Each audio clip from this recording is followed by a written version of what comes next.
Hi, hello, வணக்கம் நண்பா. உனக்கு ஒரு விஷயம் தெரியுமா? நம்ம இந்தியாவுக்கு 5வது பிரதமராக ஸ்ரீமான் சரணசிங் அவர்கள் இருக்கும்போது போலீஸ் ஸ்டேஷன்களில் ரொம்ப அநியாயம், லஞ்சம் போன்றவை மிக ஓவராக நடக்கிறது என்று கம்ப்ளைண்ட்டுகள் வந்தது. நாம் புராணங்களிலே, கதைகளிலே ராஜா மாறு வேடத்திலே ராஜ்யத்தில் சுற்றி சில விஷயங்களை தெரிந்து கொள்வார் என்று படித்திருப்போம். என்ன நடக்கிறது, நாட்டிலே மக்கள் என்ன பேசிக் கொண்டிருக்கின்றார்கள் என்று தெரிந்து கொள்வார் என்று கேள்விப்பட்டிருக்கின்றோம்.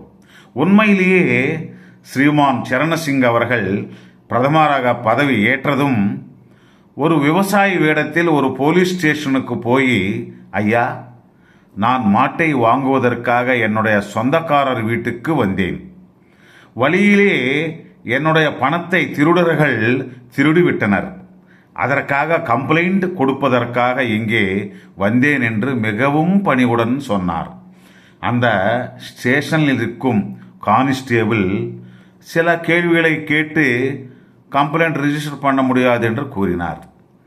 கொஞ்சம் நேரமான பிறகு கம்ப்ளைண்ட் ரிஜிஸ்டர் பண்ணுவதற்கு கொஞ்சம் செலவாகும், அதை நீ கொடுத்தால்தான் கம்ப்ளைண்ட் ரிஜிஸ்டர் பண்ணுவேன் என்று சொன்னான்.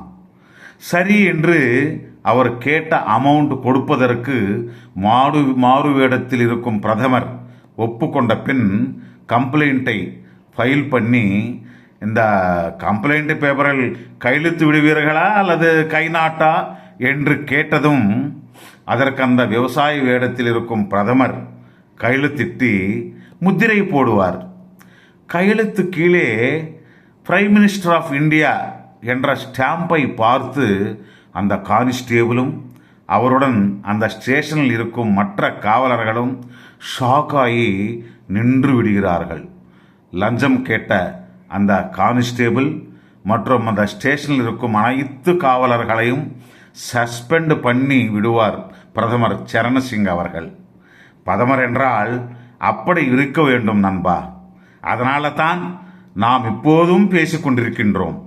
நன்றி, வணக்கம்.